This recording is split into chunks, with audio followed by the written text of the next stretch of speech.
Imagine for a moment that planet Earth could speak. What would it say? For thousands of years, Earth has provided everything humanity needed to survive. It gave us water to drink, air to breathe, soil to grow our food, forests, oceans, animals, and countless natural resources. Everything we have ever built began with something that came from this planet. Yet today, humanity consumes more than any other time in history. We buy more, waste more, throw away more. We demand more from the earth than ever before. The question is no longer whether the planet can support human life. The question is, can planet Earth keep up with our consumption? Are we using the gifts Earth provides, or have we crossed the line into abusing them? And if we have, how much longer can this continue? For most of human history, people took only what they needed. A family grew food. A village used nearby resources. Most possessions lasted for years, sometimes generations. Today, the situation is very different. According to researchers at the Global Footprint Network, founded by environmental researcher Mathis Wackernagel, humanity is consuming natural resources faster than the Earth can regenerate them. Each year, scientists calculate a date known as Earth Overshoot Day. It marks the point when humanity has used all the biological resources that the planet can naturally replace in a single year. Everything consumed after that date is, in a sense, borrowed from the future. We cut forests faster than they can regrow. Harvest fish faster than populations can recover. We use fresh water faster than many rivers and underground aquifers can replenish themselves. The problem is not simply population, it is consumption. The average person today buys more, replaces more, and throws away more than previous generations could have imagined. The warning signs are becoming difficult to ignore. The issue is not whether the planet has resources, but how quickly are we using them? Has our appetite for more become larger than what the planet can sustainably provide? Walk through almost any city, and the signs are everywhere. Plastic bottles, packaging, discarded electronics, clothing worn only a handful of times before being replaced. Many products today are designed for convenience. Some are designed to be replaced rather than repaired. The result is a culture of disposal. According to the United Nations, humanity generates billions of tons of waste every year. Much of it ends up in landfills, oceans, rivers, and natural habitats. Plastic waste has been found on remote islands, deep in the ocean, and even in the bodies of animals that never created the problem. For thousands of years, nature operated in cycles. A fallen tree became soil. Waste became nutrients. Everything eventually returned to the earth. Modern waste often does not. Some materials remain for decades, others for centuries. For generations, growth has been viewed as a sign of success, a growing economy, expanding cities, new homes, new businesses, and new industries. Many of the comforts and opportunities we enjoy today exist because human beings continue to innovate, build, and improve their lives. In many ways, growth has helped humanity thrive. But there is a question that rarely receives the same attention. Can growth continue forever on a planet that has limits? Earth is not getting larger. The amount of land, fresh water, forests, and natural resources available to us remain finite. Yet modern society often operates as though there will always be more to use, more to extract, and more to consume. Technology can help us become more efficient. Innovation can solve important problems. but neither can change a simple reality. Everything we build begins with something taken from the earth. The homes we live in, roads we travel every day, food on our tables, clothes hanging in our closets, and the devices resting in our hands. All of it depends on resources that come from this planet. Few would argue that growth has benefited humanity. What deserves our attention is whether endless growth is possible when the resources that support it are not endless. At some point, every system encounters limits. The challenge facing humanity may not be how to grow faster.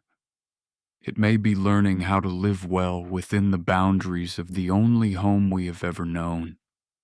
And if those boundaries are approaching, will we recognize them in time?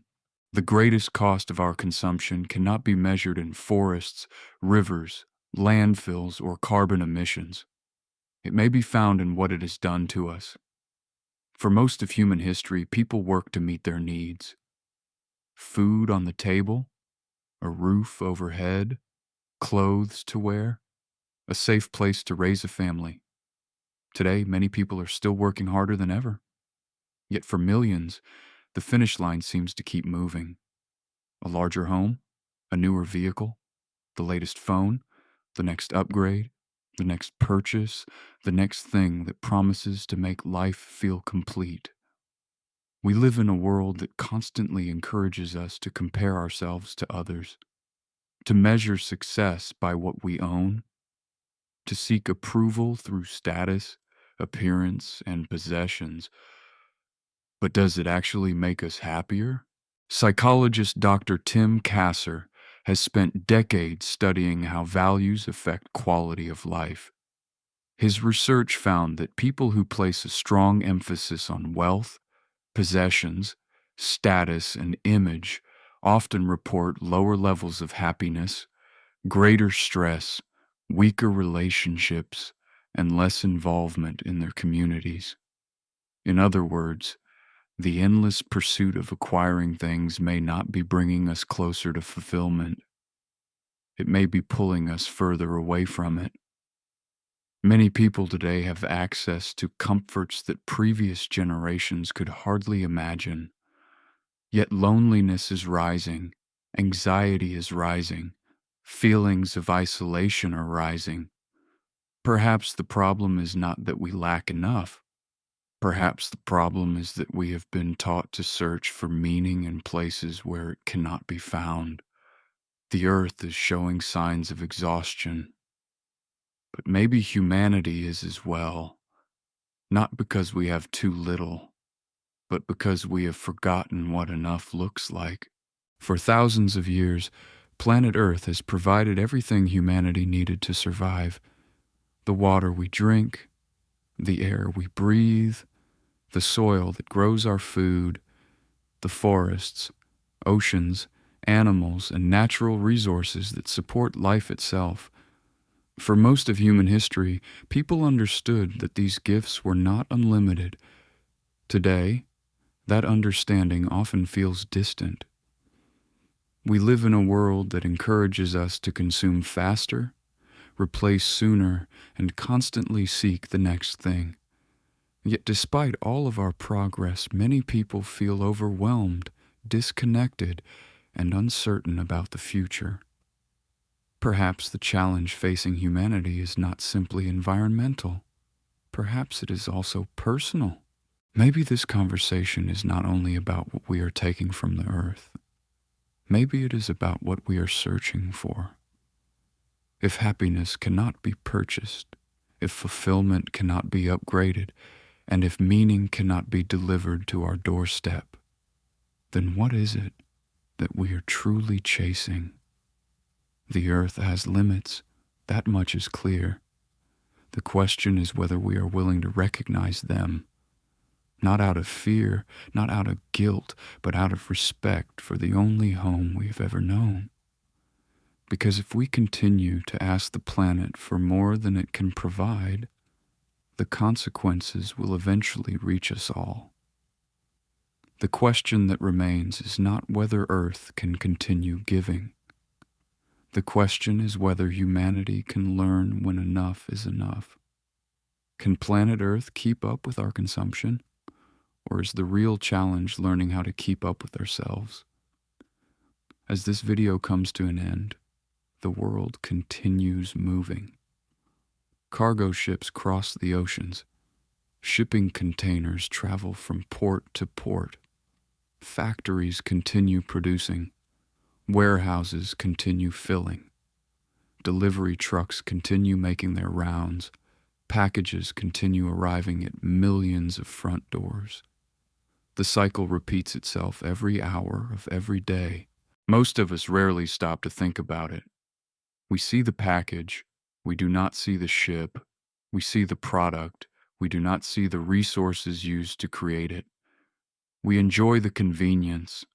We rarely consider the cost. The system is not designed to slow down. It is designed to grow, to produce, to deliver, to consume. And so it continues.